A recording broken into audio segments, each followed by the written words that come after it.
Vemos ahora la característica del método analítico denominado exactitud, que como ya hemos visto en el módulo anterior referido a conceptos básicos de metrología, el vocabulario internacional de metrología ya lo definía en el año 97 como la proximidad entre el resultado de una medición y el valor verdadero del mensurando. ¿Sí? Entonces sabemos que esa proximidad se puede establecer como una diferencia y en caso de aplicarse a un conjunto de resultados implica una combinación de componentes aleatorios y una componente de error sistemático. Si hablamos de un conjunto de resultados, estamos hablando de una muestra de resultados, por lo tanto de un valor promedio y de un desvío estándar. Entonces, si hablamos de un promedio, estamos hablando de una diferencia que va a esa diferencia entre un promedio y un valor considerado como verdadero, esa diferencia entonces va a estar cargada de incertidumbre, porque como habíamos dicho anteriormente, el valor medio va a tener una incertidumbre, cuya incertidumbre va a ser el desvío estándar sobre el raíz de n, y a su vez ese valor considerado como verdadero, ese valor considerado convencionalmente como verdadero, va a tener también una incertidumbre asociada que se va a poder encontrar en el certificado correspondiente.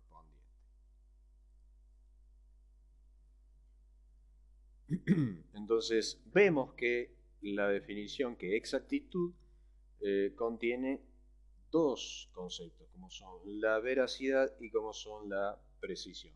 La veracidad, como habíamos visto también en el módulo anterior, está asociada al bias, al sesgo, y es la proximidad entre el valor medio obtenido en conjunto de resultados y el valor de referencia aceptado. Esa proximidad, ese bias, puede determinarse a través de una diferencia.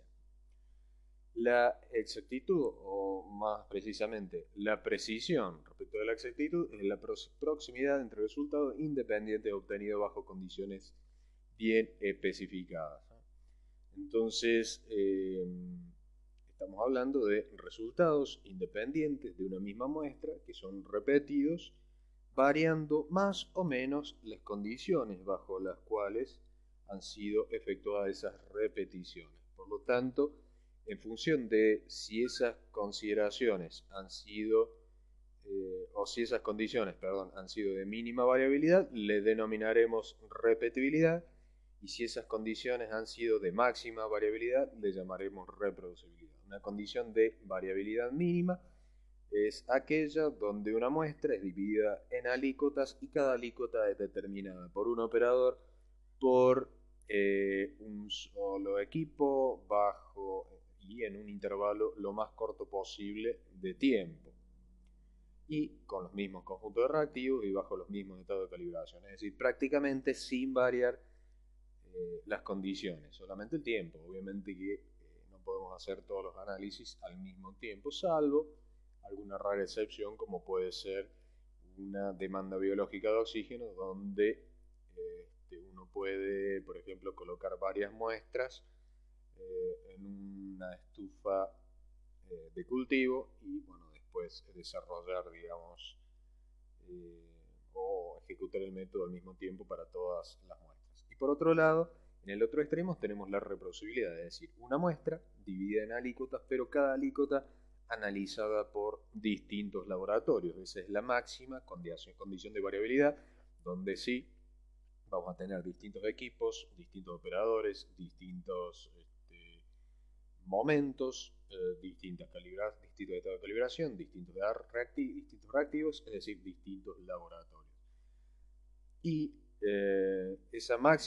cuando esa máxima condición de variabilidad la logramos en nuestro propio laboratorio, es decir, distintos equipos, distintos operadores, distintos reactivos y varios días, si la muestra es estable, estamos hablando de condiciones de reproducibilidad interna, o también llamada precisión intermedia. Evidentemente, si uno determina un desvío estándar en condiciones de repetibilidad, ese desvío estándar va a ser menor si lo obtenemos bajo condiciones de reproducibilidad. Entonces, siempre debemos tener en cuenta esas condiciones. Cuando hablamos de precisión, informamos una precisión como, por ejemplo, un desvío estándar, como una varianza, debemos indicar o debemos expresar bajo qué condiciones fue obtenida. Si fue obtenida bajo repetibilidad, ya sabemos que en repetibilidad varía solamente el tiempo. Y si hablamos de reproducibilidad, implica que varían las máximas condiciones que pueden variar dentro del laboratorio. Si yo tengo un solo equipo, obviamente no puedo variar equipos. Si tengo un solo operador, tampoco podrá variar un operador. Entonces, a los fines de compararme, por ejemplo, respecto de otro laboratorio, lo más conveniente siempre es comparar las repetibilidades, porque yo sé que en repetibilidad lo único que varía y lo menos posible es el tiempo. Mientras que reproducibilidad, bueno, dependerá de la infraestructura del laboratorio, dependerá de las dimensiones del laboratorio, en lo que se refiere a reproducibilidad intermedia o interna. Y si hablamos de reproducibilidad total, sabemos que ahí sí van a trabajar distintos laboratorios. Y muchas veces se toma a la incertidumbre de la medición como a la reproducibilidad total, es decir, aquella lograda en un interlaboratorio. Por lo tanto, precisión, que está formada o que puedo determinar precisión, digamos, me va a expresar la magnitud de los errores aleatorios, y con veracidad voy a, de alguna forma, expresar la magnitud. Veracidad, digamos, no se puede medir de manera gradual. Yo puedo decir que mi resultado es veraz o no veraz. Si mi resultado es veraz, implica que mi error sistemático no es significativo. Si mi resultado es no veraz, implica que el error sistemático sí es significativo, ¿no? Recordemos las pruebas estadísticas, cuando uno determinaba que un valor promedio era diferente de un valor determinado que podía ser un valor de referencia. Si es diferente, implica un resultado no veraz, es decir, un resultado que tiene un sesgo sistemático significativo, a diferencia de si el sesgo es no significativo. Respecto de precisión, pues bueno, yo puedo tener una varianza grande, una varianza pequeña, errores aleatorios grandes, errores aleatorios pequeños, y puede estar determinado en mi método analítico como una condición de aceptación o rechazo, una condición de aceptabilidad o una especificación, la precisión de mi método analítico. Recordemos que para determinar precisión, yo puedo determinar ese parámetro con una muestra cualquiera de trabajo, siempre que sea suficientemente estable en la escala de tiempo en la cual yo voy a repetir las mediciones.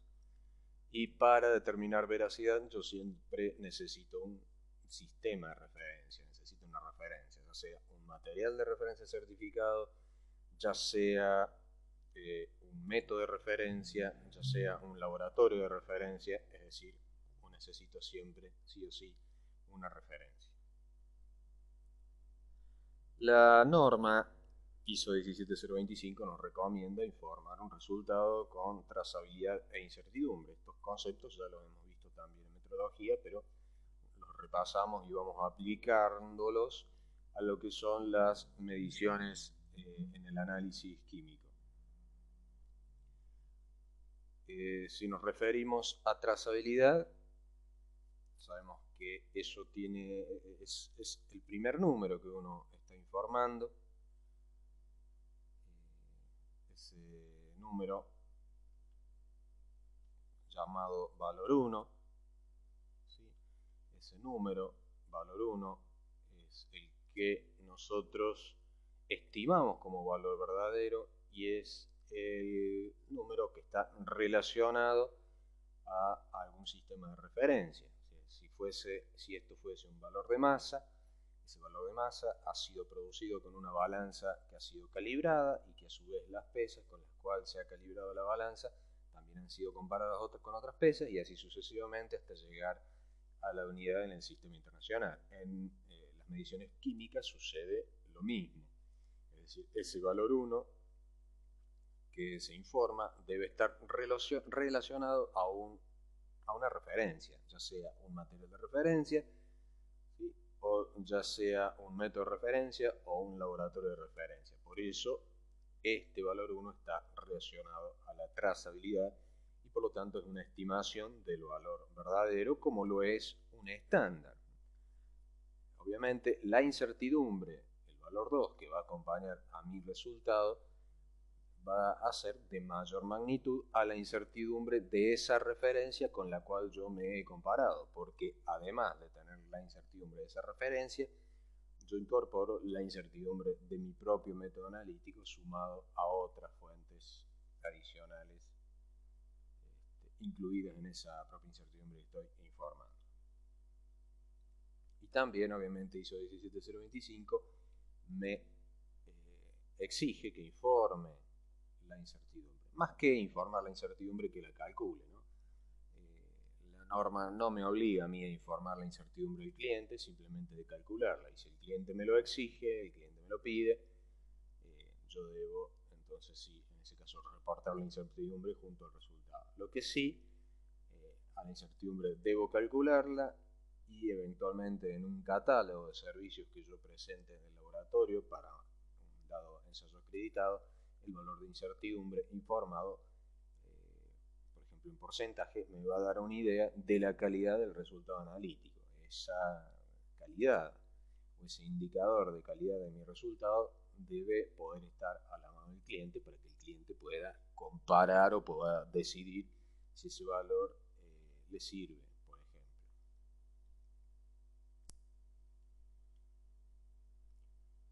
Entonces, lo que antes conocíamos como exactitud, ahora lo denominamos veracidad, de acuerdo a las definiciones de la ISO. Veracidad versus precisión. En el primer caso estamos viendo una serie de resultados muy cercanos entre sí, muy próximos entre sí, es decir, con una precisión relativamente buena, una dispersión relativamente baja, pero que si uno se imagina, por ejemplo, la gaussiana en estos datos, esa gaussiana no va a incluirme al resultado correcto. Por lo tanto, es un resultado no veraz. En el caso B, tenemos puntos a un lado y otro del valor verdadero. Si nosotros imaginamos una gaussiana hipotética, el resultado correcto, el valor verdadero, estaría incluido dentro de ese intervalo, por lo tanto sería un resultado veraz. Pero como los puntos están bastante alejados entre sí, la precisión relativa es relativamente baja, es decir, el desvío estándar, la varianza es relativamente alta. En el punto C sucede algo similar y en el punto D, bueno, aquí los resultados están muy próximos entre sí y de nuevo, nos imaginamos la hipotética gaussiana, ese punto está incluido dentro de ese intervalo, por lo tanto podemos pensar o podemos inferir que los resultados del punto D, los resultados generados en este escenario, en el escenario D, son veraces y precisos, y por lo tanto exactos.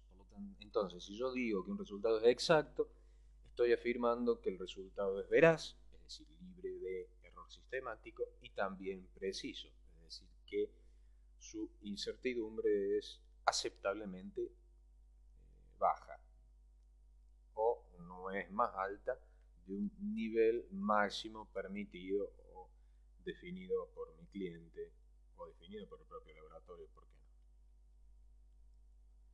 Bueno, esto también creo que ya lo vimos en un módulo anterior. Fíjense que todo lo que aplicaba a mediciones del tipo físicas, como masas, como temperaturas, también lo aplica a las mediciones químicas.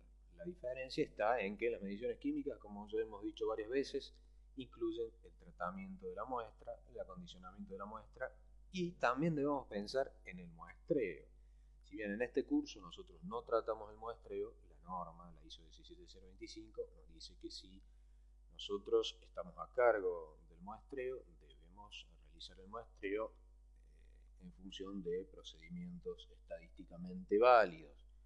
¿Sí? Implica que debemos utilizar un muestreo válido y también implicaría que ese muestreo tiene una incertidumbre asociada que debería combinarse con la incertidumbre analítica. En este curso simplemente nuestra incertidumbre va a ser la incertidumbre analítica, es decir, vamos a responsabilizarnos del resultado desde el momento en que la muestra llega al laboratorio. A lo sumo, la incertidumbre en el resultado incluirá la incertidumbre del proceso de su muestreo. Es decir, yo validaré hasta el mismo proceso de su muestreo. Entonces, en caso de que mi resultado sea no veraz, es decir, que haya un sesgo significativo, yo puedo corregir ese sesgo significativo revisando el método analítico, buscando la fuente de muestreo, encontrando y corrigiendo, y por lo tanto lo que hago es no correr el punto rojo hacia la derecha, que es el valor verdadero,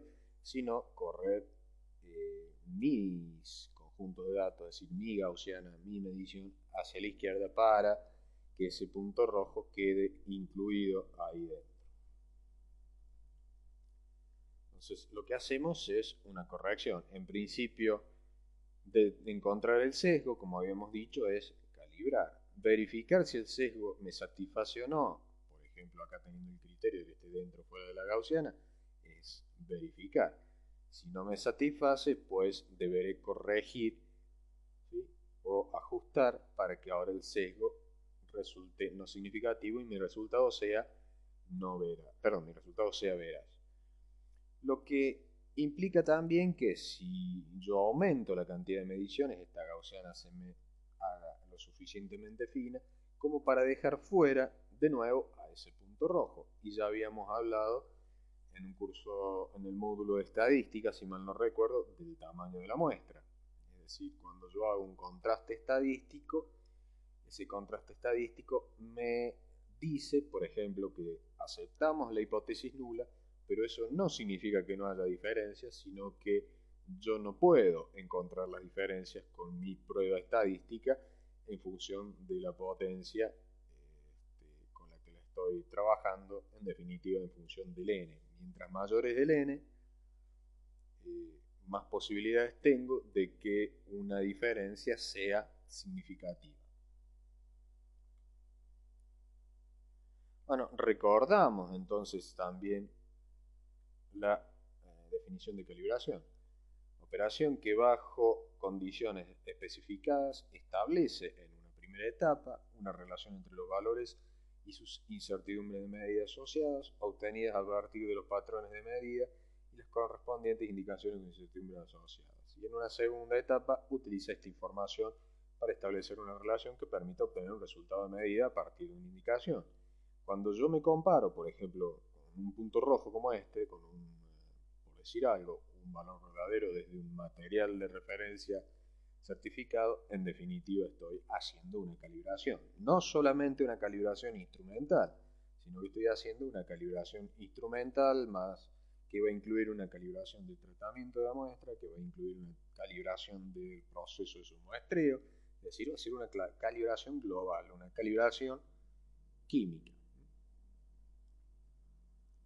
Entonces, por eso es que existe un doble significado en la palabra calibración cuando hablamos de mediciones químicas. Nosotros podemos tener un instrumento calibrado, podemos tener un pHímetro calibrado, pero eso no implica que al momento de, por ejemplo, tratar una muestra, yo introduzca un error sistemático y que ese error sistemático después se propague a la medición. Entonces, al momento de verificar la trazabilidad, como sería este el caso, yo estoy calibrando el método de análisis, el método de ensayo de manera global.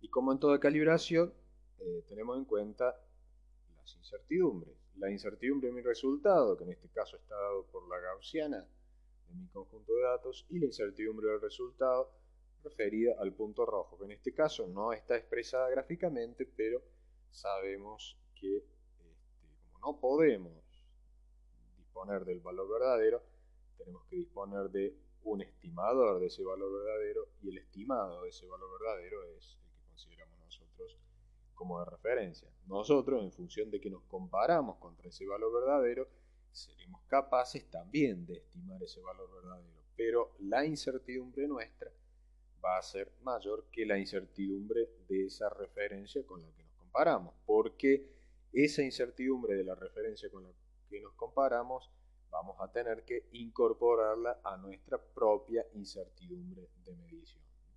Eso ocurre en cualquier calibración. ¿Se acuerdan la cadena de la trazabilidad o la pirámide de la trazabilidad? La incertidumbre va aumentando mientras nosotros vamos descendiendo en la cadena de la trazabilidad. Por lo tanto, una referencia es un estimador del valor verdadero. El valor que yo produzco o que yo genero con mi método analítico también es un estimador del valor verdadero, pero de una jerarquía metrológica inferior.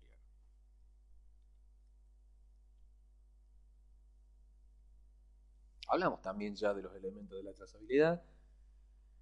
No está mal repasarnos. Es una cadena ininterrumpida de comparaciones de incertidumbres determinadas, documentadas debidamente cada una, realizada esta verificación de trazabilidad a través de personal competente, que sea referenciada al sistema internacional y que exista un programa de recalibraciones. Habíamos hablado respecto de las mediciones de masa y aquí es lo que tenemos.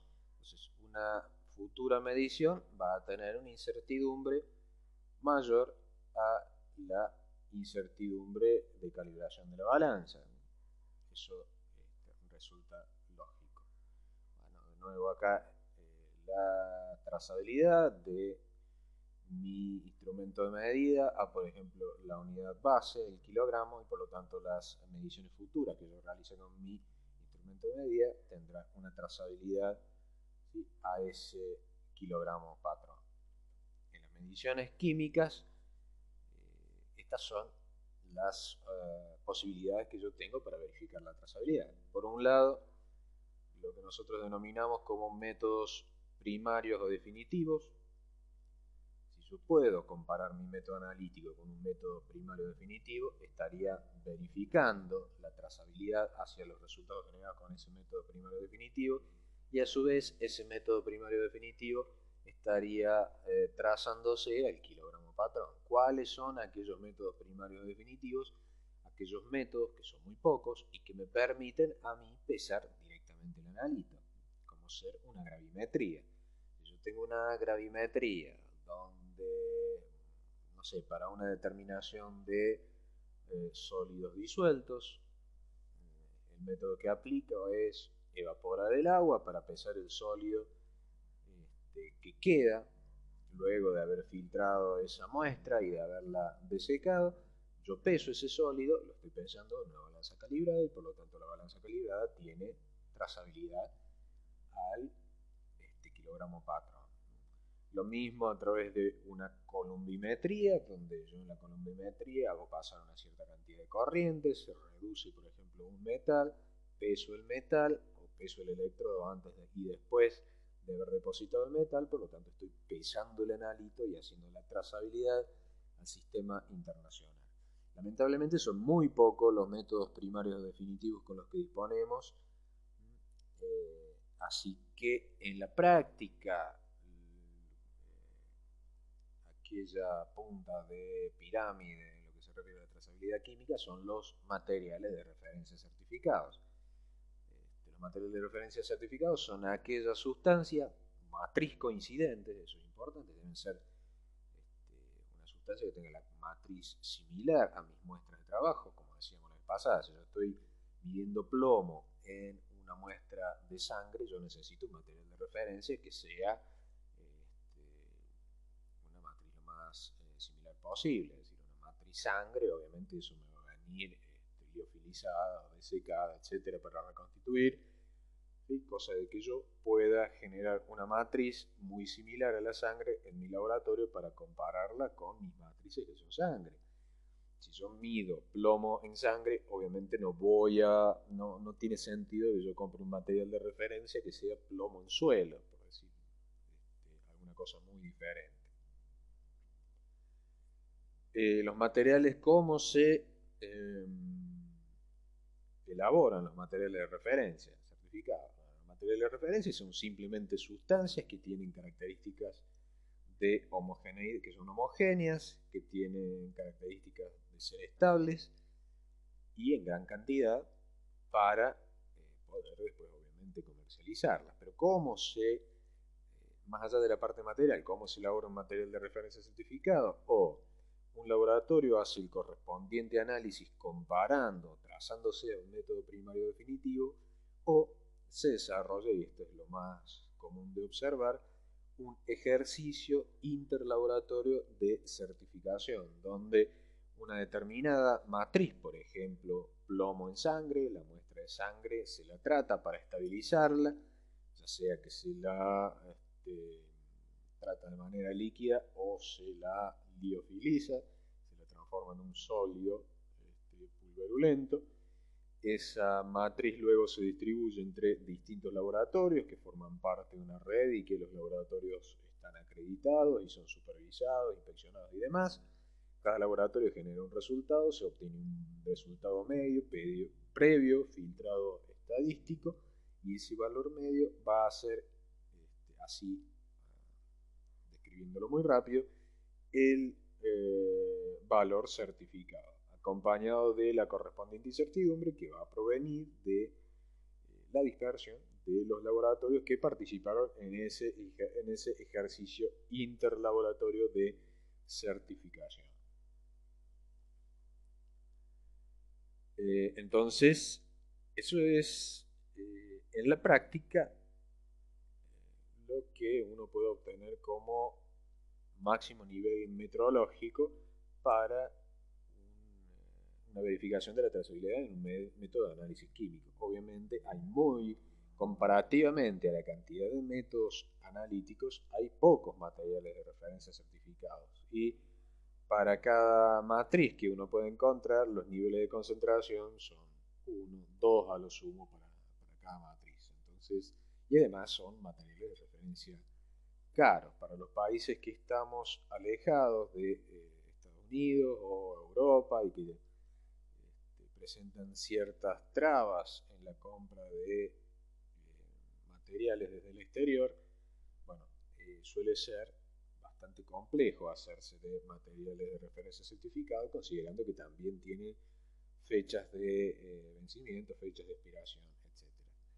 Por debajo de los materiales de referencia tenemos a los métodos de referencia, son métodos ya estandarizados y que están validados en un determinado laboratorio y que me pueden servir para compararse con mi propio método.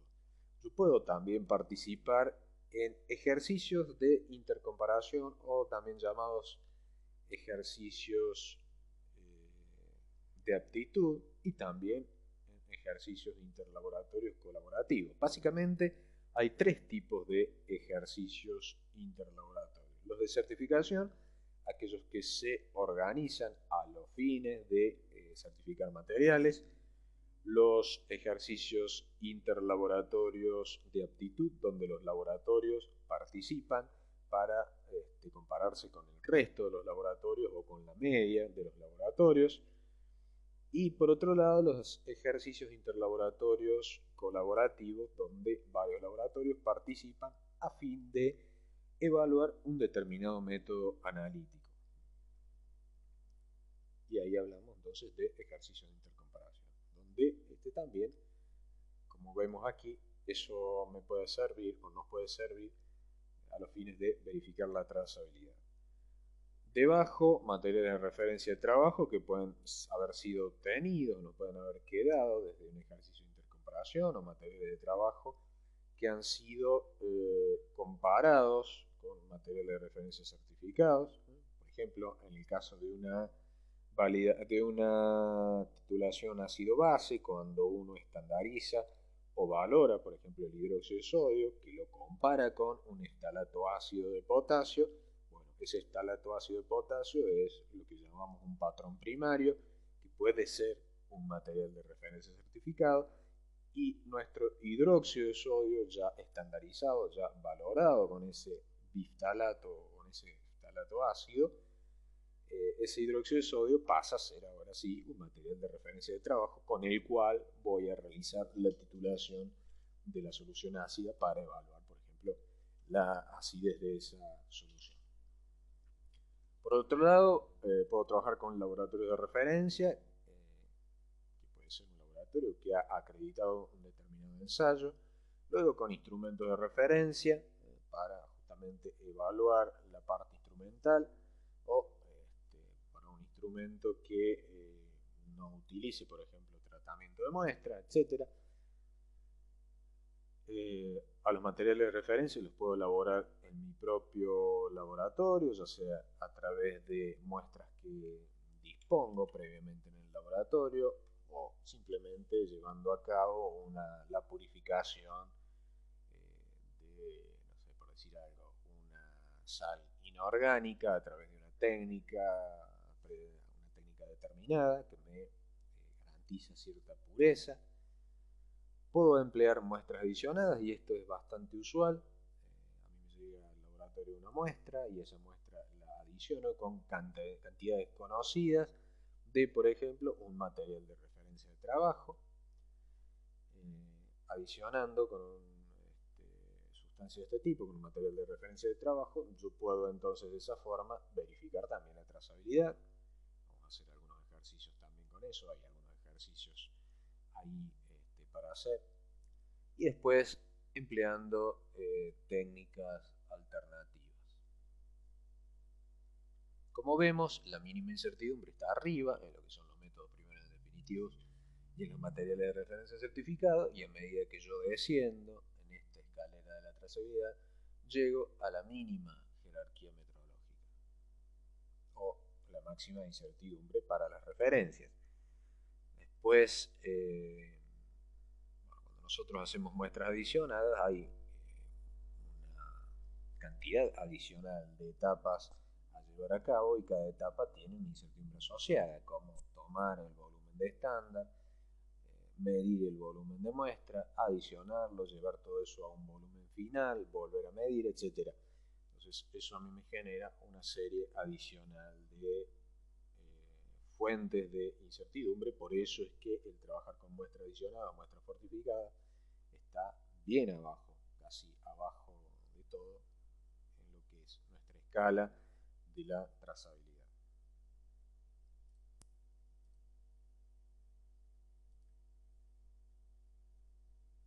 Bueno, lo que veíamos para las mediciones físicas, lo vemos para las mediciones químicas, materiales de referencia, métodos de referencia que son utilizados para compararlos con nuestro método analítico, y una vez que determinamos la trazabilidad, obtenemos futuras mediciones y esas futuras mediciones van a tener la incertidumbre de nuestro propio método analítico sumado a las incertidumbres de verificación de la trazabilidad del método analítico sumado a la incertidumbre de la referencia con la cual yo verifique la trazabilidad de mi medición. Bueno, vemos ahí una gráfica donde distintos materiales que han sido, a los cuales se les ha determinado la trazabilidad, están calibrados y demás, con ellos construyo mi curva de calibración, hago mi correspondiente medición, obtengo mi resultado, y si mi resultado posee un sesgo no significativo, bueno, estoy diciendo que mi resultado es veraz. Estoy estableciendo entonces la trazabilidad a la unidad base del sistema internacional, a la unidad de cantidad de materia. Acá vemos de manera esquemática determinaciones de la trazabilidad, de las cuales hemos visto ya, o hemos visto la parte estadística, y tenemos unos ejercicios ahí preparados para llevar a cabo.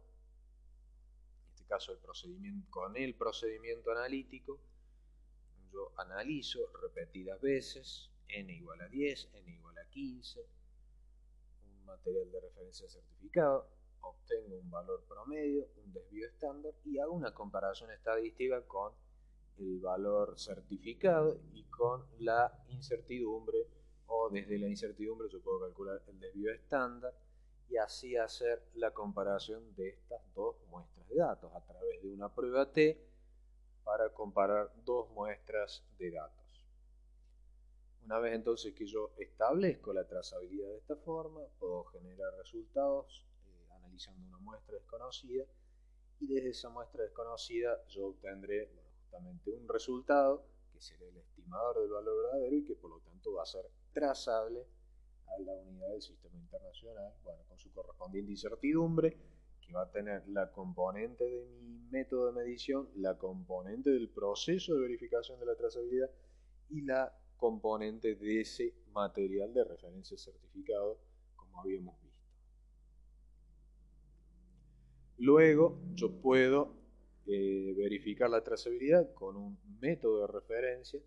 Con ambos métodos yo trabajo sobre una misma muestra de validación. En este caso la muestra de validación no necesariamente tiene que ser una muestra de referencia, puede ser una muestra de rutina. Es más, es preferible que sea una muestra de rutina porque aquí la referencia la va a dar el método de referencia. Entonces, con cada método analizamos alícuotas diferentes e idénticas de la muestra. Obtenemos dos muestras de resultados con sus correspondientes medias y desvíos estándar. Vamos a compararlos entre sí, por ejemplo, a través de una prueba T de comparación de dos medias y bueno, veremos si la diferencia entre ellos es significativa o no, utilizando, por ejemplo, un criterio estadístico que sería el obtenido a partir de la prueba T, como decíamos. El criterio estadístico será comparar el T calculado respecto del T crítico correspondiente a los grados de libertad de cada conjunto de datos y el nivel de confianza, que bueno, siempre va a ser del 95%. El resultado, por lo tanto, va a ser un estimador de nuevo del valor verdadero y la incertidumbre va a tener una componente de la incertidumbre del método de referencia, una componente de la incertidumbre del proceso de verificación de trazabilidad y la incertidumbre proveniente del mismo procedimiento analítico. Luego, yo puedo verificar la trazabilidad, ya dijimos, hay dos formas. Yo puedo participar de varias maneras en el interlaboratorio, pero una es a través de ensayo de aptitud y otra a través de métodos colaborativos, los que van a tener más utilidad al momento de verificar la trazabilidad. Entonces, se preparan cada laboratorios, a cada laboratorio se le da una porción de la muestra de validación, los laboratorios trabajan, generan sus correspondientes valores y de ahí se obtiene entonces las correspondientes dispersiones en condiciones de repetibilidad, es decir, sería una repetibilidad promedio entre los laboratorios y la reproducibilidad, que esa es el desvío estándar o la variación entre los resultados de los laboratorios que obviamente trabajan en condiciones de reproducibilidad. Y en este caso delta X, que viene a ser el sesgo, la proximidad entre mi resultado y el valor consensuado de todos, el valor de consenso de todos o de los K laboratorios participantes. Entonces, este delta X se lo puede o lo podemos recibir reportado como un Z-score. Si ustedes recuerdan, el Z-score tiene que ver con asumir que los datos del interlaboratorio se van a distribuir normalmente.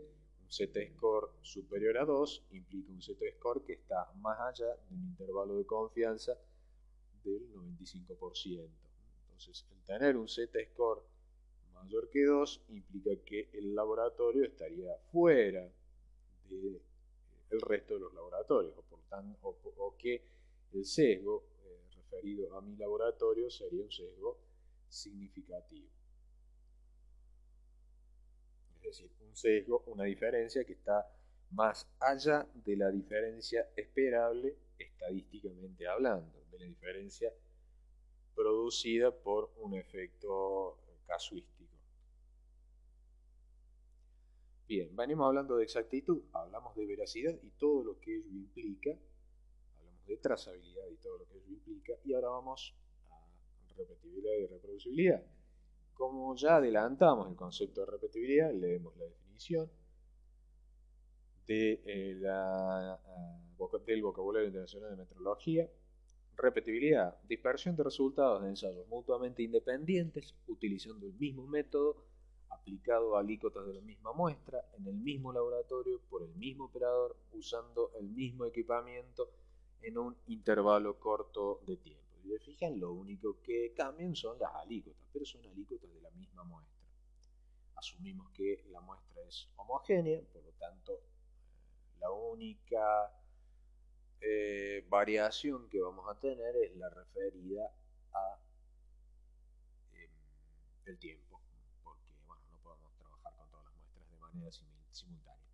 Entonces, repetibilidad es una medida de la variabilidad interna y un reflejo de la máxima precisión que el método puede alcanzar, de la mínima dispersión, dicho de otra forma. Y la dispersión, la reproducibilidad es la dispersión de los resultados de ensayos mutuamente independientes utilizando el mismo método aplicado a alícuotas de la misma muestra en diferentes condiciones, distintos operadores, diferentes equipamientos, diferentes laboratorios. La reproducibilidad entonces necesita una especificación de las diferentes condiciones experimentales. Las más frecuentes son entre días, entre operadores y entre laboratorios. Y así, a modo de pregunta, como para verificar que todos los participantes están viendo este video, les hago la correspondiente formulación de dicha pregunta. Suponiendo dos laboratorios, un laboratorio pequeño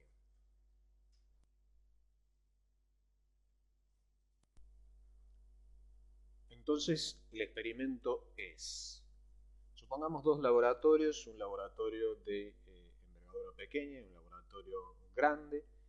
El laboratorio pequeño es capaz de analizar, vamos a decir, solamente 5 muestras por día, mientras que el laboratorio grande puede analizar 100 muestras por día. El laboratorio pequeño tiene un solo operador, mientras que el grande tiene 5 operadores. El laboratorio pequeño trabaja con un solo batch, un solo lote de reactivos, mientras que el grande trabaja con 3. El laboratorio pequeño tiene un solo equipo, mientras que el laboratorio grande tiene 3 equipos. Y reciben ambos laboratorios una misma muestra y se les pide que analicen esa muestra, que el tamaño de la muestra, de la cantidad de repeticiones que vayan a realizar sea n igual a 10 y que apliquen condiciones internas de reproducibilidad, es decir, que cada laboratorio aplique la máxima condiciones de variación posible sobre esas 10 determinaciones que va a realizar cada uno de ellos. La pregunta es, ¿quién va a presentar la mayor varianza o la mayor desviación estándar? ¿El laboratorio 1 o el laboratorio 2? Esa es la pregunta. Si la respuesta de ustedes indica que hay diferencias, bueno, ¿a qué se debe la diferencia? ¿Y cuál de los dos laboratorios, teniendo en cuenta solamente ese desvío estándar, trabajaría mejor o trabajaría en mejores condiciones? ¿El laboratorio 1 o el laboratorio 2? Esa es la pregunta que les hago. Y quienes me respondan, vamos a considerar que sí, han visualizado el video, o al menos esta parte del módulo 3 correspondiente a validación de métodos analíticos.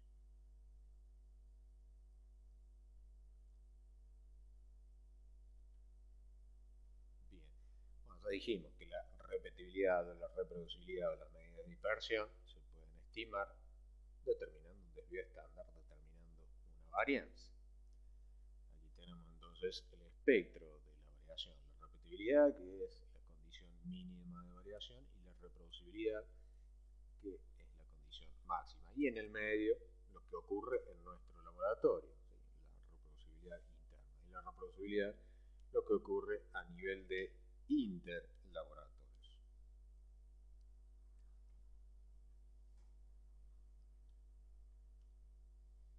Bueno, ya dijimos, la reproducibilidad, mejor dicho, la precisión se puede medir a través de un desvío estándar. dijimos sigma es el desvío estándar de la población y ese es el estimador de sigma ya para una muestra. Recordemos que recordemos que el S, el desvío estándar, se expresa en las unidades de la concentración que yo estoy midiendo. Si hablamos de miligramos por litro, fíjense que tenemos diferencias de dos magnitudes con unidades y después el cociente de un número me termina dando una dimensión, voy a dejar la unidad, o mejor dicho, el valor con las unidades de concentración correspondiente a las mediciones que estoy reportando. Mientras que si hablamos de un RCD, un desvío estándar relativo, yo estoy relativizando ese desvío estándar que está en las unidades de concentración correspondientes respecto del valor medio, que también está en las mismas unidades. Por lo tanto, el RCD es un parámetro adimensional. Lo mismo que el coeficiente de variación porcentual, que es el RCD, multiplicado simplemente por 100. ¿Sí? A tener en cuenta, cuando a uno le hablan de un desvío estándar, es necesario saber si estamos hablando de un desvío estándar relativo o de un desvío estándar absoluto. Eso mismo va a aplicar después a cuando analicemos incertidumbre. Tendremos una incertidumbre estándar o una incertidumbre relativa, más allá de si ha de ser una incertidumbre estándar o ha de ser una incertidumbre expandida. Es decir, en función de si tiene unidades o no tiene, será absoluta o relativa, y en función de si abarca el 68 o el 95% de confianza el intervalo de incertidumbre, será estándar o será expandido. Bueno, eso ya de incertidumbre lo vamos a ver también más adelante, aunque ya hemos visto algo en el módulo de metrología. La varianza es el desvío estándar al cuadrado y tiene una propiedad denominada, que la propiedad más importante que tiene es la aditividad desde el punto de vista de la metrología. Por eso es que ustedes, o los que ya han de alguna forma abordado o leído algo sobre incertidumbre, habrán visto las famosas sumatorias o sumas de incertidumbres al cuadrado. Esas incertidumbres al cuadrado son desvíos de estándar al cuadrado, por lo tanto son varianzas. Entonces, dice ahí, su propiedad más importante es la aditividad. Yo puedo sumar varianzas, pero no puedo sumar desvíos estándar. Por otro lado, aquí tenemos el desvío estándar, pero de la media. ¿Sí? Si nosotros realizamos, como habíamos dicho en uno de los ejemplos previos, un desvío estándar, mejor dicho, realizamos una serie de mediciones, y cada medición es en realidad un promedio de n a su vez mediciones. El desvío estándar de esos promedios es el desvío estándar típico de la media, es el desvío estándar sobre raíz de n. Ya lo habíamos visto en estadística. Y ahí tenemos la función precisión de la que hablábamos en un video anterior de este módulo 3, respecto de cuando hablamos de cálculo del límite de detección. ¿Se acuerdan? A distintos niveles de concentración, por ejemplo a 3 niveles, yo realizo 5 mediciones repetidas para cada nivel, es decir que puedo tener para 3 niveles 15 mediciones. Entonces, para cada nivel yo puedo calcular o puedo obtener un desvío estándar y después aplicar el ajuste de cuadrados mínimos para obtener la recta que mejor ajusta y así llegar al intercepto o a la ordenada del origen, que va a ser el desvío estándar a concentración cero, es decir, el desvío estándar del blanco. De esta forma yo puedo tener un límite de detección, obviamente que dependerá bajo qué condiciones yo habré obtenido este desvío estándar. Recuerden, yo puedo tener un desvío estándar en condiciones de repetibilidad, en condiciones de reproducibilidad o de reproducibilidad intermedia. Si hablamos de límite de detección, es conveniente hablar de, por ejemplo, repetibilidad. Si hablamos de reproducibilidad, bueno, ya vamos a incorporar otras fuentes adicionales de incertidumbre que podemos tener y probablemente sea una mejor expresión del límite de detección en función de esto. Bien, bueno, es evidente, si yo no determino la veracidad ni determino la precisión de mi método, son dos parámetros sumamente importantes, son la exactitud, es decir, veracidad y precisión, son lo que se llaman las características metodológicas supremas, es decir, que son la base de la metodología. En todo método analítico yo voy a necesitar determinar veracidad y precisión, ya sea validación primaria o en un proceso de validación secundaria. Hay métodos para los cuales determinar veracidad no aplica porque no es posible encontrar un correspondiente, por ejemplo, material de referencia. Al no tener un material o un sistema de referencia, entonces yo no puedo determinar veracidad. Recordemos que existen los métodos empíricos. Un método empírico es justamente una metodología, un procedimiento analítico cuyo resultado es dependiente de la propia metodología. Como ejemplo de método empírico tenemos la determinación de fibra cruda, que consiste en tomar una muestra justamente de alimentos y someterlos a procesos de digestión ácida y alcalina sucesivas y luego al residuo que queda de ese proceso de digestión someterlo a una calcinación para de esa forma eliminar la materia calcinable que no es mineral. Es un método empírico porque dependiendo del resultado, dependiendo de las condiciones de digestión, dependiendo de las temperaturas de digestión, etcétera, se obtendrá mayor o menor resultado. Entonces, si yo varío una condición, pues el método me va a arrojar un resultado diferente. Ustedes piensen también en un método analítico que se utiliza, o método empírico que se utiliza para determinar la cantidad de plomo que puede liberar un vidrio que es utilizado para la construcción de utensilios de cocina, un vaso, por ejemplo.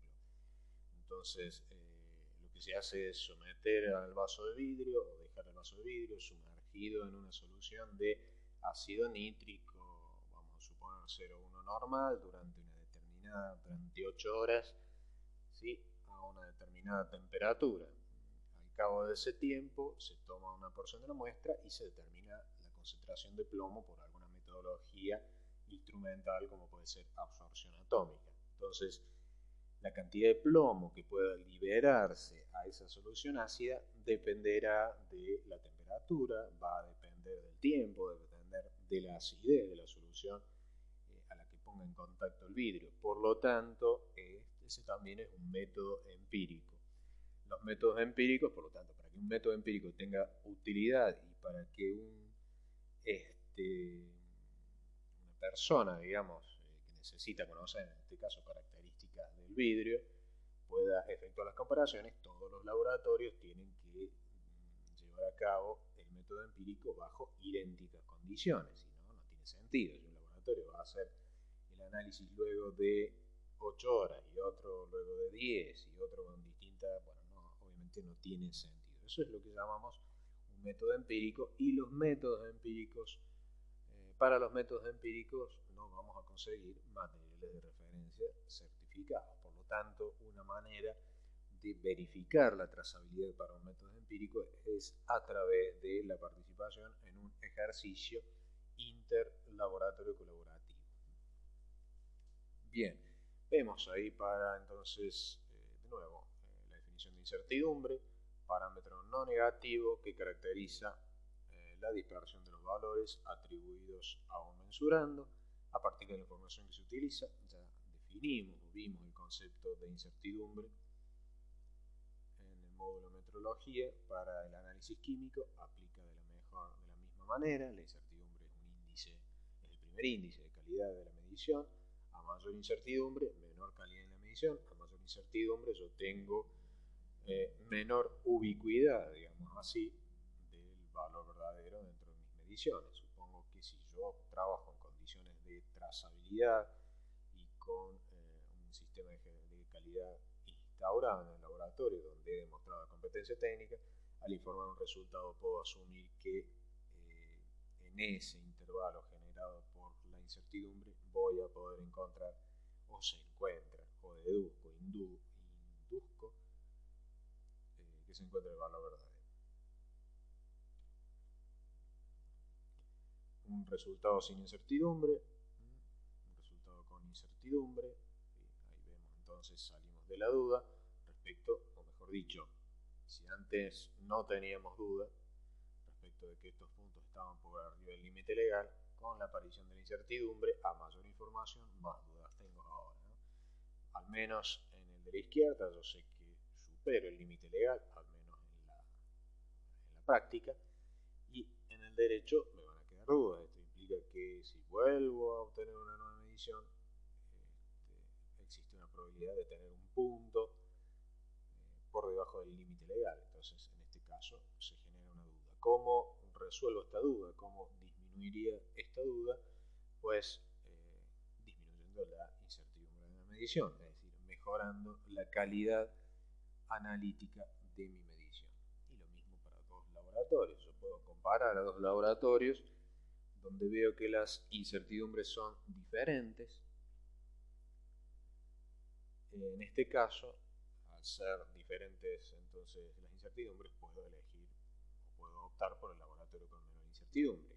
Aunque probablemente el laboratorio que presenta más incertidumbre me cobre más barato, y si esa incertidumbre me satisface como cliente, bueno, puedo directamente utilizar o contratar al laboratorio 2, siempre y cuando esa incertidumbre a mí me satisfaga.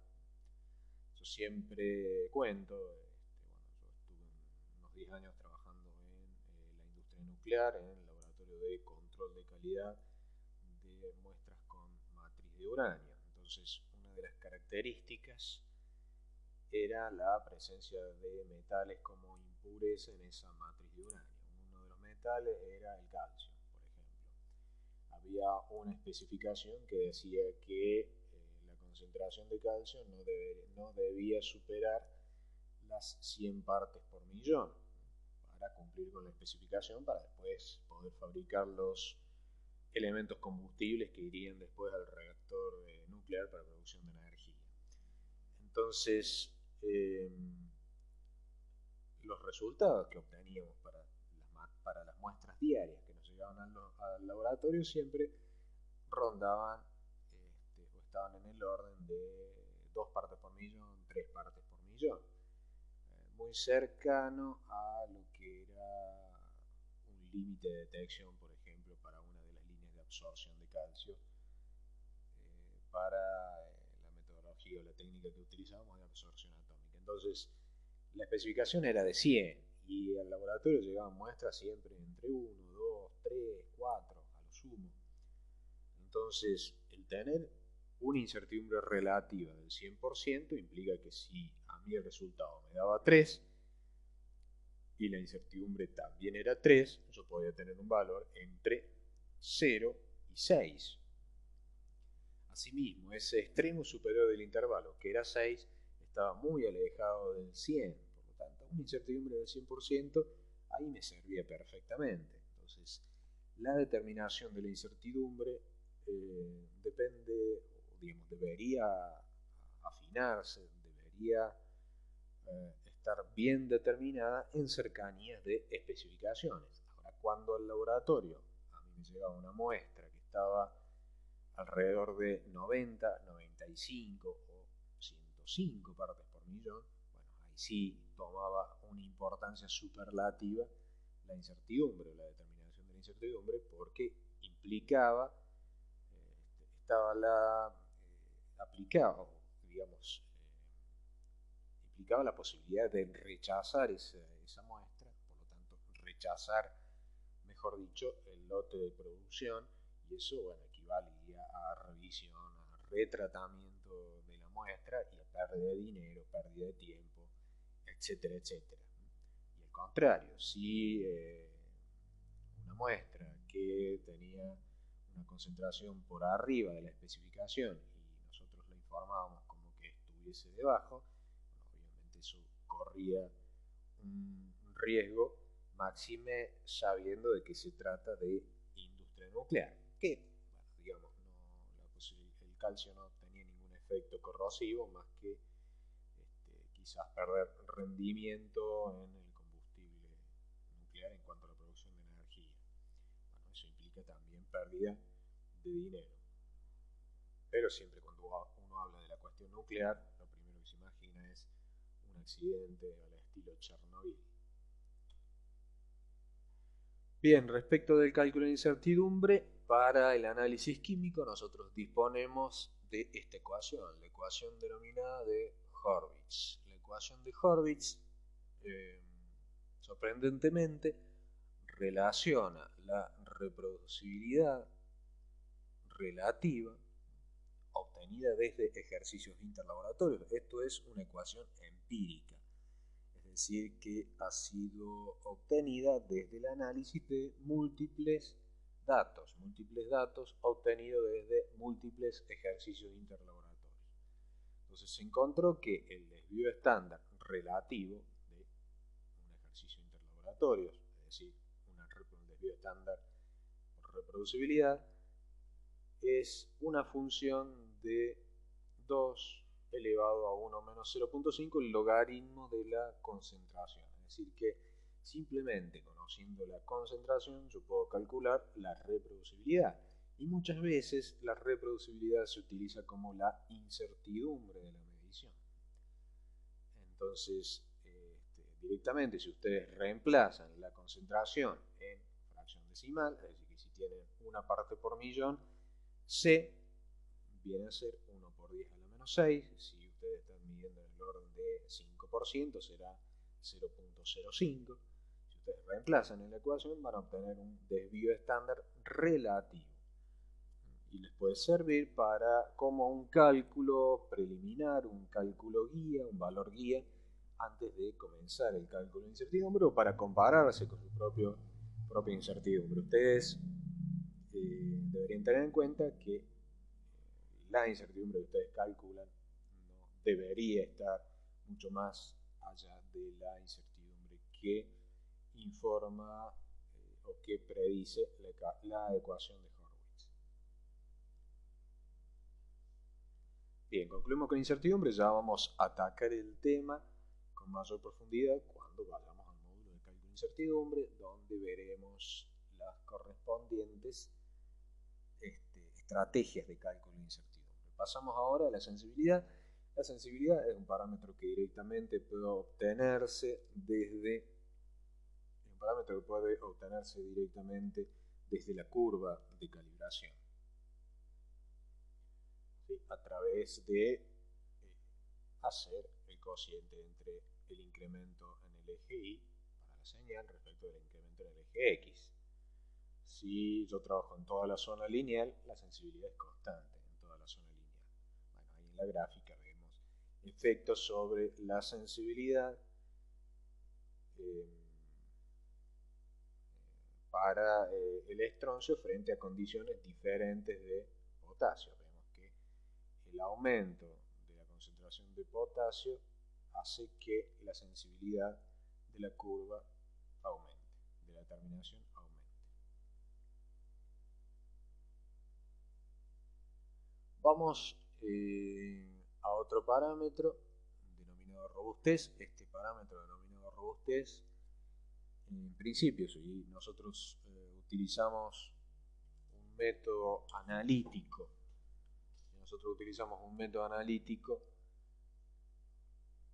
estandarizado, no debería ser necesario determinarlo. Sí, en caso de que sea un método de análisis desarrollado internamente o que sea un método analítico que ha sido modificado.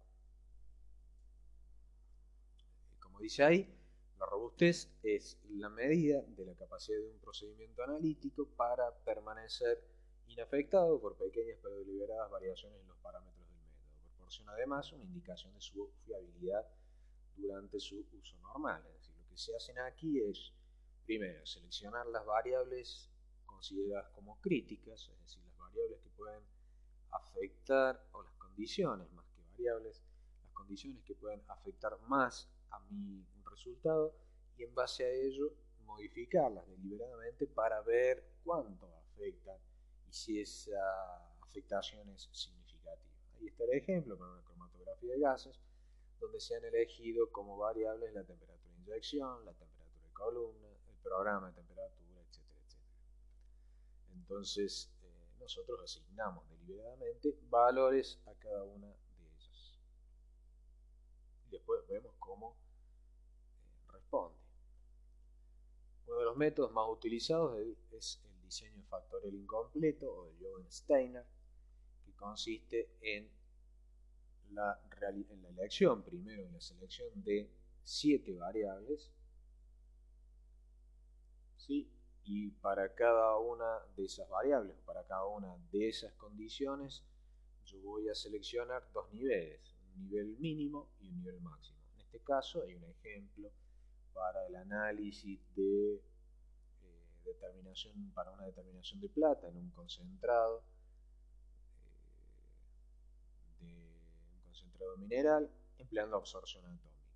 Entonces, para ese análisis se establecieron los 2 niveles, mínimo y máximo: cantidad de ácido nítrico concentrado, cantidad de peróxido, cantidad de ácido clorhídrico, la digestión. Acá fíjense que hay una variable que es cualitativa, se hará un secado hasta pastosidad o un secado hasta una digestión hasta sequedad, bueno, disolución con ácido concentrado, etc. Se establecen los niveles mínimos y máximos. Luego se realizan solamente 8 mediciones para 7 condiciones, y esas 8 mediciones las realizaré, por ejemplo, la 1 teniendo en cuenta la cantidad de ácido nítrico con 10 mililitros, luego utilizando peróxido de hidrógeno 1 mililitro, luego utilizando 5 mililitros de ácido clorhídrico, luego utilizando o llevando la digestión ácida hasta sequedad total, ¿sí? Todos en las columnas del más. Y después, para la variable o para la medición 3, bueno, tendré la condición A en su nivel más, la condición B en su nivel menos, es decir, 0.50 mililitros, y así, siempre manteniendo este mismo esquema. Entonces, en base a ello, yo voy a poder cuantificar las variables E sub i. Acá tengo entonces para, por ejemplo, la condición para la condición A, ¿sí? Por ejemplo, para la condición A, yo voy a hacer la sumatoria de todos los resultados para el nivel positivo, ¿sí? Por ejemplo, los 4 resultados para el nivel positivo será R1, R2, R3, R4 para la condición A. A esos resultados dividido en n, que sería en este caso 4, le voy a restar la sumatoria de los resultados en negativo, en el nivel negativo, es decir, R5, R6, R7, R8, también sobre 4, y eso me va a dar el parámetro E para la condición que dijimos recién, A. Luego voy a hacer una sumatoria de todos esos E sub i, los voy a elevar al cuadrado. Fíjense que E sub i es una diferencia, es una variación, sumaré las E sub i, las dividiré, las multiplicaré por el factor 2 dividido 7, que son los grados de libertad, para las 8 mediciones. Luego haré una prueba F. Si se acuerdan, la prueba F me servía para comparar varianzas respecto de este desvío estándar que yo he calculado, ¿sí?, de haber tenido en cuenta todas las E sub I, respecto de la repetibilidad. La repetibilidad que la he calculado, por ejemplo, haciendo mediciones repetidas de una muestra en condiciones de repetibilidad.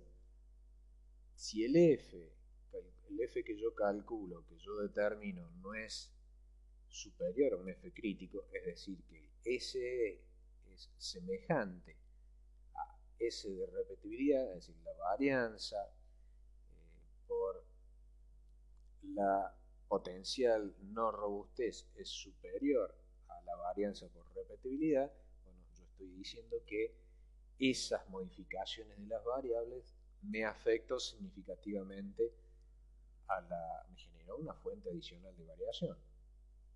Si estas dos varianzas son semejantes, pues esa modificación que yo hice sobre las variables, sobre las condiciones, pues no me va a afectar significativamente a la variación de mi resultado. Por lo tanto, un ensayo de robustez a mí me sirve para saber si ese método analítico, al aplicarse en los distintos laboratorios usuarios de ese método analítico, los resultados van a ser aceptablemente variables. Es decir, un método poco robusto, cuando salga, digamos, a los distintos laboratorios usuarios, se van a generar resultados muy dispares si el método es poco robusto. Ahora, si el método es muy robusto, los resultados van a ser muy congruentes, muy aproximados, con una repetibilidad relativamente baja. Y el ensayo de robustez es justamente un ensayo previo que ocurre en el proceso de validación primaria antes de que el método analítico salga a un ejercicio interlaboratorio colaborativo a los fines de evaluarlo y a los fines de eventualmente o posiblemente transformarlo en un método estandarizado. Luego yo puedo comparar los correspondientes E sub I que he calculado anteriormente, cada uno de esos E sub I respecto de este parámetro que es raíz de 2 por la repetibilidad, y ver si el E sub I calculado es superior a este parámetro. Yo digo que el E sub I, por ejemplo, relacionado al parámetro A, que era en este caso la cantidad de ácido nítrico concentrado, ¿sí?, si el E sub I es superior a la repetibilidad, yo digo que esa variable influye significativamente y es una variable a cuidar, a tener en cuenta, a indicarle a los usuarios de ese método que la hagan variar lo menos posible, o que traten de que no varíe demasiado. Por ejemplo, en este caso, si hablamos de un volumen de ácido nítrico, en lugar de usar una probeta o en lugar de usar un dispenser, utilizar una pipeta de vidrio, por ejemplo, de cierta precisión.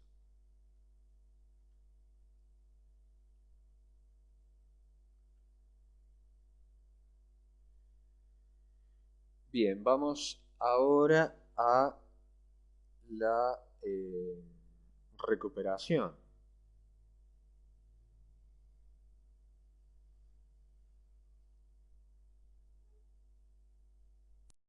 Vamos ahora al parámetro de validación denominado recuperación. La definición de recuperación de la agua C es la fracción conocida de analito agregado a la muestra incógnita, a la que vamos a llamar muestra fortificada, previo al análisis. El porcentaje de recuperación se calcula de la siguiente manera, donde es la relación del analito que en cantidades conocidas uno agrega a la muestra y lo relaciona con la cantidad medida de ese analito. Es decir, que hay una cantidad de analito teórica agregada, esperada, y una cantidad de analito medida. La situación ideal es aquel donde el analito medido es igual al analito agregado, por lo tanto en ese caso nosotros tenemos una recuperación de 1 o una recuperación del 100%. Un alejamiento de la recuperación me está indicando la posible pérdida de el analito, digamos, en alguna etapa del método analítico. También bueno, esa pérdida de analito ganancia, porque podemos tener también una recuperación superior al 100%, esa pérdida o ganancia, llamémosle así, pérdida, ganancia de recuperación, esa recuperación positiva o esa recuperación negativa puede ser debido a algún fenómeno denominado efecto de matriz, que puede ser positivo o negativo. Además del efecto matriz, podemos tener también pérdida del analito en cualquier etapa de la metodología. Entonces, a través de un ensayo de recuperación, inicialmente eso nos va a servir para evaluar el potencial, el posible efecto matriz que puedo tener en mi muestra, y bueno, también me va a servir, como ya hemos visto, para determinar la veracidad de mi método de análisis, ¿sí? Una recuperación significativamente igual al 100% me estaría indicando que no tengo un error sistemático significativo, y una recuperación diferente, significativamente hablando, del 100%, me estaría indicando un sesgo positivo o negativo. Y como vimos recién en la cadena de la trazabilidad, lo que se refiere a muestras añadidas quedaba bastante abajo en lo que es la cadena metodológica. No obstante, es un método bastante práctico para determinar veracidad. Necesitamos contar con el estándar, el patrón adecuado, y agregarlo en cantidades pequeñas a la muestra a fin de bueno, no modificar demasiado la matriz. Si tenemos una muestra, tenemos 10 mililitros de muestra, obviamente no vamos a agregar otros 10 mililitros de analito para duplicar el volumen, pues de esa forma vamos a estar afectando en realidad a la muestra, y probablemente estemos influenciando, modificando ese potencial efecto matriz que pretendemos determinar. Lo ideal es utilizar un volumen menor. Por ejemplo, si tenemos 10 mililitros, sería un volumen adecuado agregar 100 microlitros, por ejemplo, 0.1 mililitros, a fin de modificar lo menos posible ese efecto matriz. Entonces, nosotros vamos a hacer una prueba T, comparando una media respecto de un valor determinado.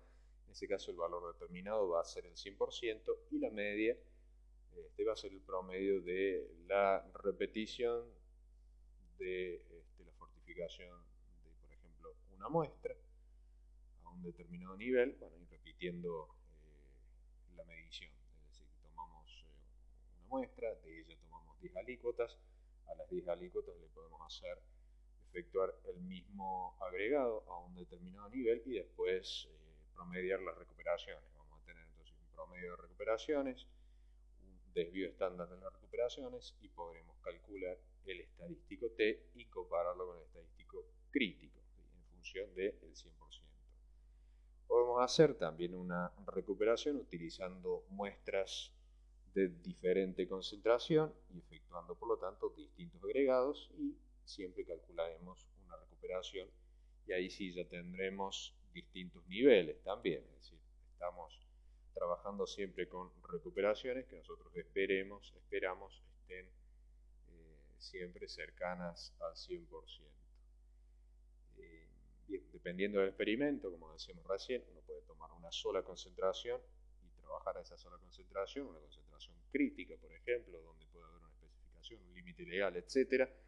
O se pueden tomar muestras con distintas concentraciones, incluso con distintas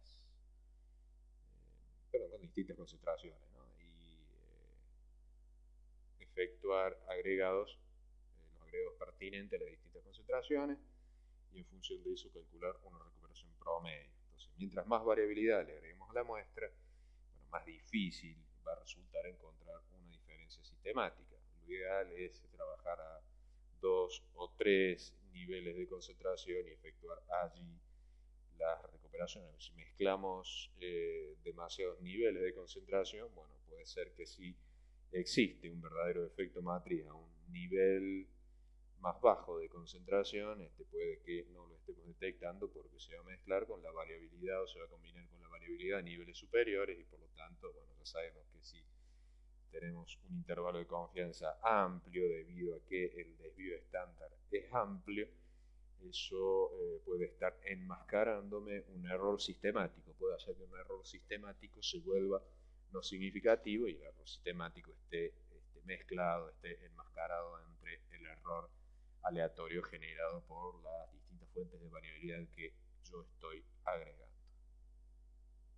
Entonces, el no determinar una recuperación, el no conocer la recuperación de mi método a distintos niveles, a distintas matrices, estaría generando la posibilidad de que exista el efecto matriz y yo no lo esté teniendo en cuenta. Ustedes tengamos en cuenta que para un método de análisis instrumental, al instrumento en general yo lo calibro con estándares puros, ¿sí? Y estándares puros de mi analito, cuando en realidad mi analito nativo se encuentra generalmente en una matriz un poco más compleja que esos calibradores que yo uso para, valga la redundancia, calibrar el equipo. Por lo tanto, la señal del analito en una muestra, en una solución de laboratorio, va a ser diferente probablemente a la señal de ese analito en una muestra con una matriz determinada, ¿sí?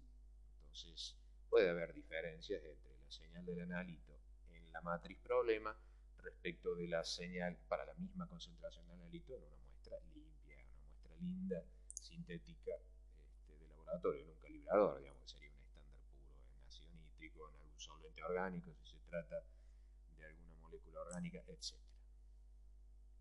Entonces, el no conocer la recuperación, dijimos, puede implicar que no tengamos en cuenta un efecto matriz y por lo tanto arrastremos un error sistemático en el método analítico, en la medición correspondiente.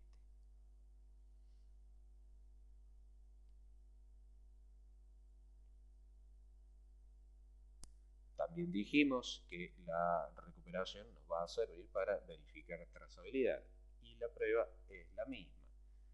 Yo tomo una muestra, efectúo agregados de concentración conocidas, ahora sí, a un nivel determinado, hago la prueba T, si comparo la media respecto de ese 100%, comparo la media de la recuperación respecto de ese 100%, calculo un T y lo comparo contra un T crítico.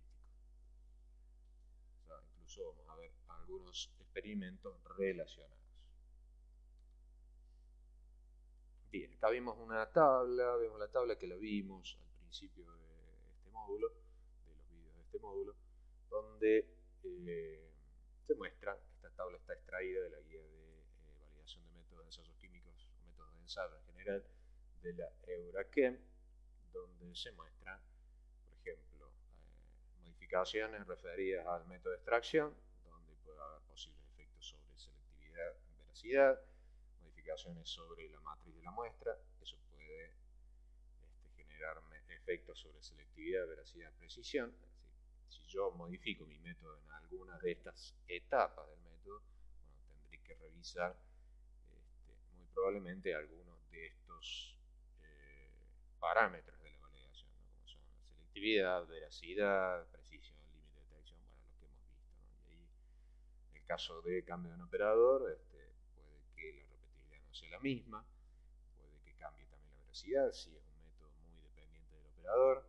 Hay métodos, recordemos, que son muy artesanales, digamos, muy operador dependientes, y hay métodos mucho más automáticos donde el operador simplemente coloca la muestra, coloca el recipiente donde se encuentra el calibrador y nada más, ¿sí?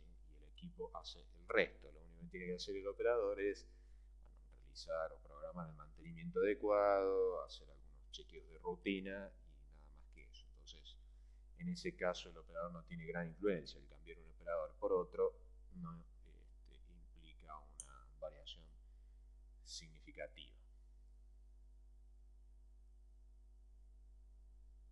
Bueno, todos estos posibles efectos dependerán también de la metodología analítica con la cual esté trabajando. muchas de ellas puede que no sean significativas. Si mi método es muy poco dependiente de la matriz, es decir, que el efecto matriz es no significativo, bueno, pues si cambio la matriz de muestra probablemente no exista tampoco ningún efecto. Bien, lo que tenemos ahí en la pantalla son parámetros típicos a validar según el método. El método, en este caso, clasificado de acuerdo al nivel de componente.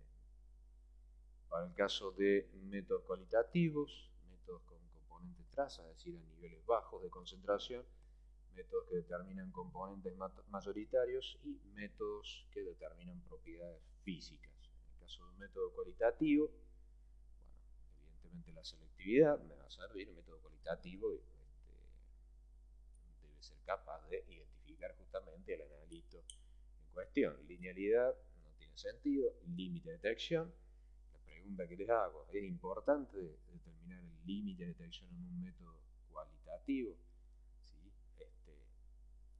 nosotros estamos determinando un analito, por ejemplo, de esos kits de reactivos que, por ejemplo, me permiten o que le permiten a la policía identificar si una determinada muestra contiene estupefaciente y simplemente agrega una gota de un reactivo y si cambia de color contiene estupefaciente y si no, no contiene. Entonces es un presencia-ausencia, un positivo negativo. ¿A ustedes les parece que si el reactivo no cambia de color, no existe analito o no existe cantidad suficiente para efectuar un cambio perceptible, en este caso al ojo humano, para ese reactivo? Bueno, la respuesta es que si bien el método es cualitativo, podemos encontrar la sustancia en cuestión y la cantidad de sustancia no alcanza a producir un cambio perceptible al ojo. Entonces, por lo tanto, un método cualitativo también está afectado del límite de detección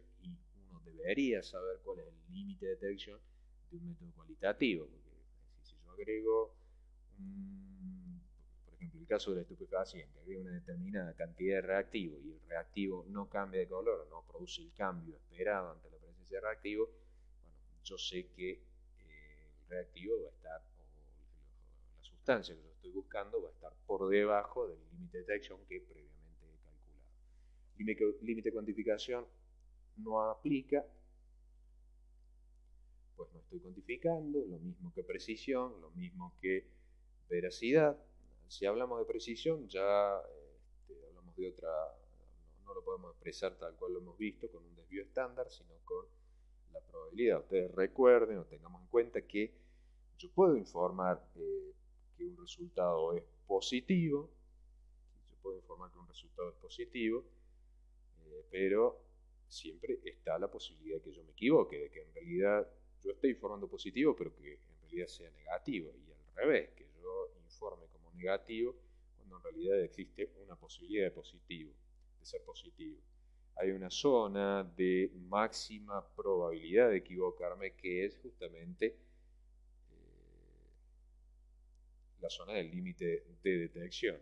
Allí la tasa de error de cometer un falso positivo o un falso negativo es más alta. Ustedes piensen que si estoy en la cercanía de ese límite de detección, yo de 10 muestras que analice, por ejemplo, probablemente 5 me den positiva y otras 5 me den negativa. Estamos en una zona de transición. Por arriba de ese nivel, un 90, 95, 99% van a ser positivas, así que voy a tener una tasa de falso positiva muy baja y por debajo de ese nivel voy a tener tasas de falsos negativos también muy bajas.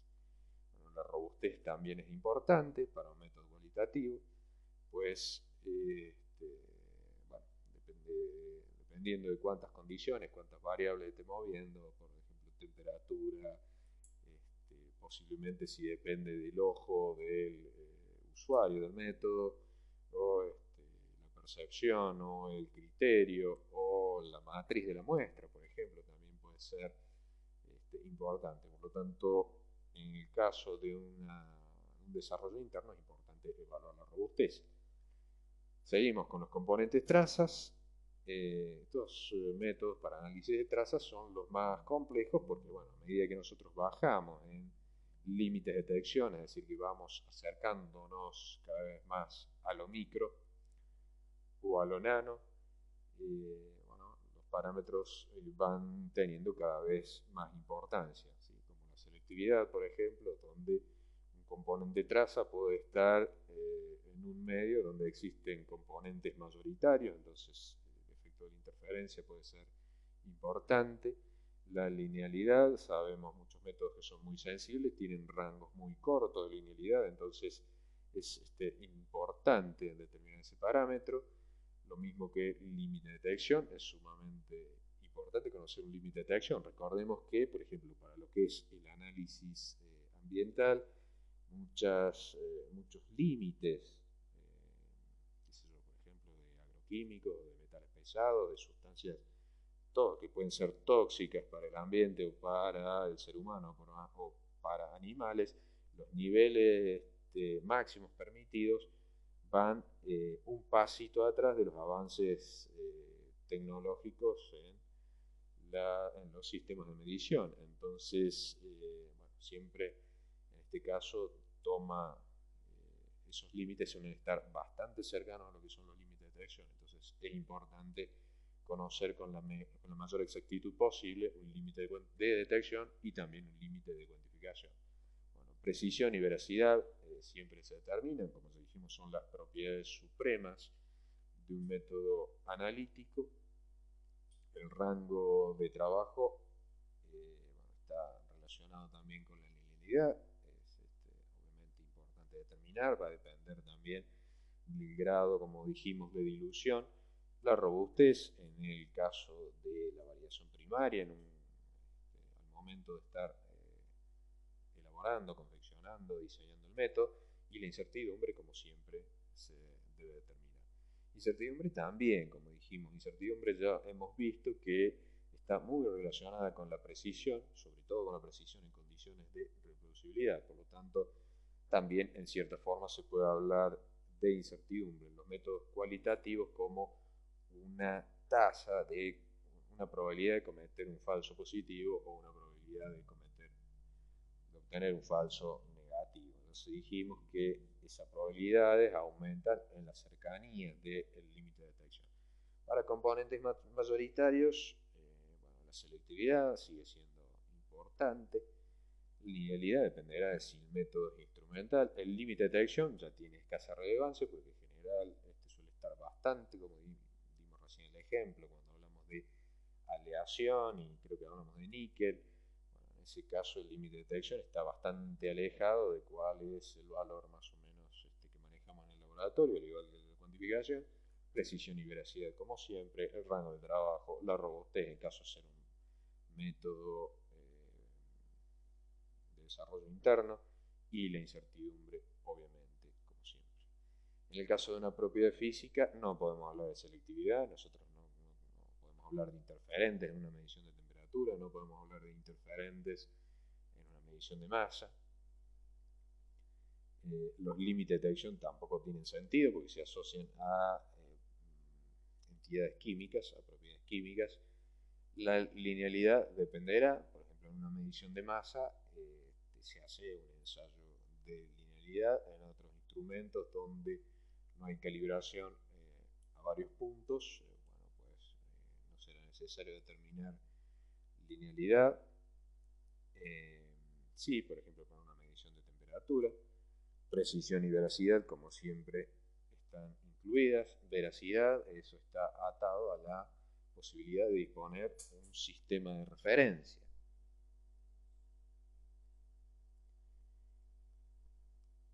Bueno, como rango, robustez e incertidumbre también. Bueno, robustez sobre todo, como siempre, si se trata de un método de desarrollo interno o en la etapa de la validación primaria. Hemos también extraído de la guía del organismo argentino de acreditación cuáles son los ítems que debe tener un informe de validación, bueno, lo referido al método en sí, las muestras a ensayar, la veracidad tanto de los materiales de referencia como de los equipos, la trazabilidad de todo lo relacionado con mi método de análisis, ya sean equipos, material volumétrico, termómetros, si aplican, estufas, el mismo instrumento, materiales de referencia, creo que ya lo dije, estándares diversos, etc. Bueno, descripción de los insumos, reactivos, nuevos materiales de referencia que voy a utilizar, cómo se acondicionan las muestras, la lista de equipos, instrumentos y dispositivos. Mucha de esta información ya está en el mismo método de análisis estándar o el método de análisis que se desarrollado en el mismo laboratorio. Mucha de esta información ya está disponible ahí. ¿Qué parámetros voy a evaluar? Dependiendo, por ejemplo, guiándome de acuerdo a la guía muy preliminar que vimos recién. Debemos registrar las condiciones de los ensayos y gráficos representativos, es decir, todo lo que nos ayude a explicar lo que hemos hecho en cuanto a la obtención de información para la validación. Sobre todo muchos gráficos, es interesante o importante agregar gráficos porque eso le facilita al lector la interpretación de los resultados. Bueno, los resultados obtenidos, como dijimos, expresados de manera analítica, expresados de una manera lo más formal posible en cuanto a, por ejemplo, el tratamiento estadístico de datos, las pruebas estadísticas utilizadas, las hipótesis formuladas, las conclusiones en función de los distintos parámetros estadísticos, etc. Ahí podemos poner algunos ejemplos. Bueno, la incertidumbre de medición también es un parámetro. Hay varias formas de calcular la incertidumbre. Vamos a hacer ahora una introducción para después continuar con el módulo de incertidumbre, creo que es el que sigue después. Personas que participaron en la validación del método, en la obtención de los resultados y también en el análisis de los resultados. Y después las conclusiones, ¿no? Los criterios de aceptación o rechazo, es decir, las especificaciones del método, con qué yo comparo los parámetros propios de mi método para decidir si el método es válido o no, y los criterios de revalidación, es decir, cuando en el caso de que cambie tal o cual cosa del método, etapa, dijimos, método de extracción, o bueno, todo lo que nosotros pensemos que sea factible de cambiar, un instrumento, por ejemplo, si hablamos de un pHímetro, cada vez que cambiemos el vidrio probablemente tengamos que hacer algún pequeño ensayo, el electrodo de vidrio, ¿no? Quizás tengamos que hacer un pequeño ensayo de precisión y velocidad, ¿no? Para chequear que el sistema permanezca bajo control estadístico. Bueno, una vez que ya tenemos el informe de validación, tenemos registrada toda la evidencia objetiva que va a demostrar la competencia de mi laboratorio respecto de esa metodología, o mejor dicho, bueno, para demostrar la competencia hacen falta algunas cuestiones más que vamos a ver en la gráfica que sigue, pero digamos, el validar la metodología es un paso importante justamente para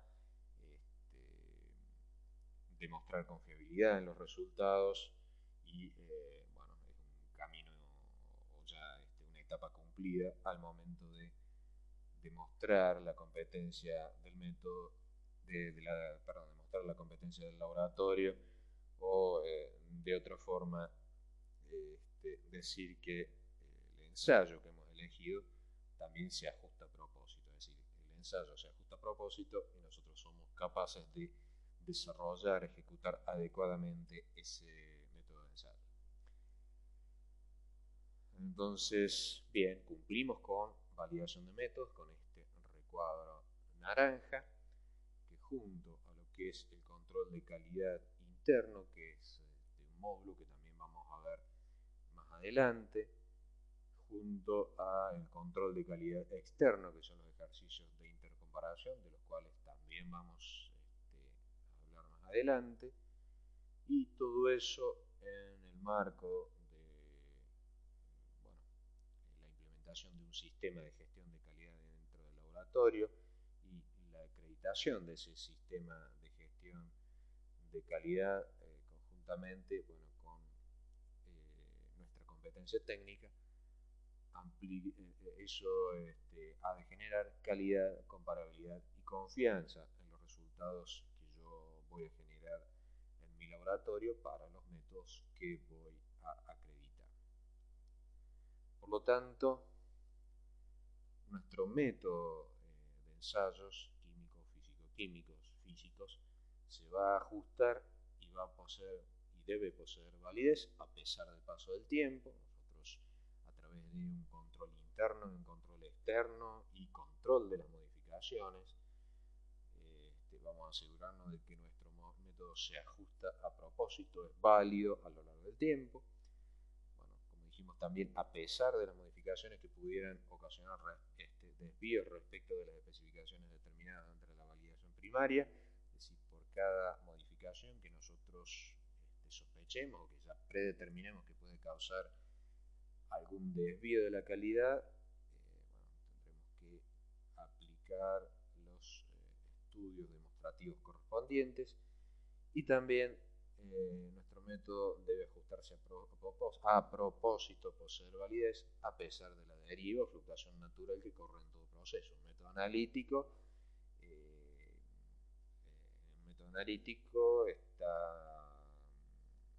incluye este instrumento, que es un instrumento que va perdiendo capacidades con el tiempo, aumenta su imprecisión, pierde sensibilidad, se ensucia,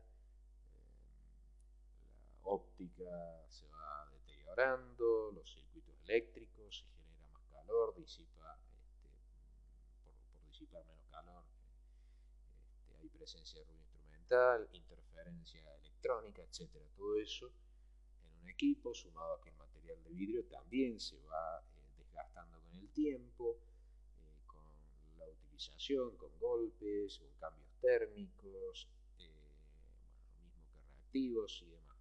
Cambios reactivos, cambios de fabricantes, todo eso me puede generar cambios, me pueden generar fluctuaciones que, puedo llamar natural en cualquier proceso. Entonces, teniendo en cuenta todas estas posibilidades de cambio a lo largo del tiempo, en definitiva, nosotros tenemos que asegurarnos de que nuestro método sigue permaneciendo válido. Se trata entonces de lograr confianza.